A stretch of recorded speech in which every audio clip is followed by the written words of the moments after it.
आज राष्ट्रीय महिला आयोग का कमीशन का यहाँ पर आना हुआ है।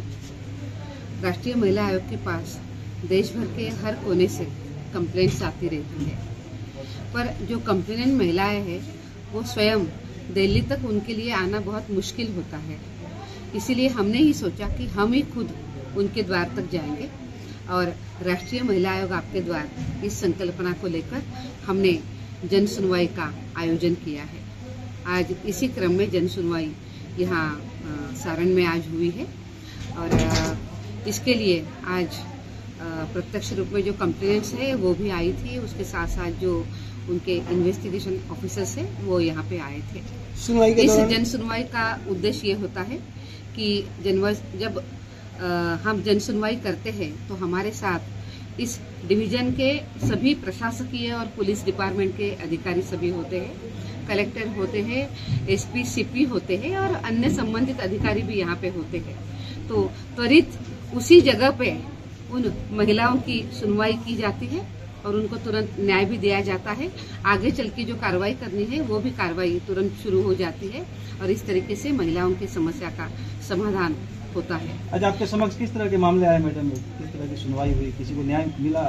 इंस्टेंट आज यहाँ पर करीबन 46 प्रकरण हमारे सामने आए थे। इन सभी प्रकरणों की हमने यहाँ पे सुनवाई करी है और लगभग सभी विषयों में हमने आगे चल के काम भी किया है।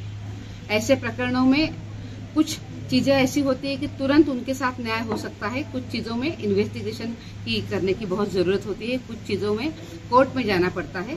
पर हर विषय में आज हमने निर्णय किया है और उन महिलाओं को जो उन्होंने कंप्लेंट्स करी है उस कंप्लेंट्स को हम आगे लेकर गए हैं ताकि उनको न्याय मिल सके। मैडम, 46 मामले आए हैं, क्या कारण है कि ऐसे मामले लगातार सामने आ रहे हैं? डोमेस्टिक वायलेंस के मामले अधिकतर से आते हैं, पर मुझे यहाँ पे एक चीज बहुत ज्यादा देखने के लिए मिली है कि महिलाओं के साथ हिंसा है, पर इस हिंसा के पीछे प्रॉपर्टी मैटर्स भी दिखाई देते हैं। अनेक जगह पे जमीन का झगड़ा होता है और उस झगड़े में भी आगे चल के वो विषय बहुत ज्यादा बढ़ जाता है। ऐसे भी मामले आज मैंने यहाँ पे बहुत देखे हैं। आज इसी कमिश्नरी में एक बृहद आश्रय गृह है सिवान में, बृहद आश्रय गृह है सिवान में।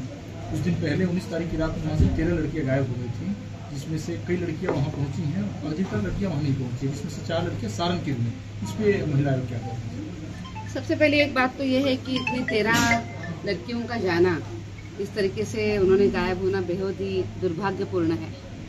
इस विषय का संज्ञान राष्ट्रीय महिला आयोग ने तुरंत लिया है और इस विषय पे हमने पुलिस को तुरंत कार्रवाई भी करने के हमने आदेश दिए हैं और उसी के साथ साथ उसकी रिपोर्ट भी हमारे पास भेजने के लिए कही है और इस विषय में हमारा बहुत पूरा ध्यान भी है।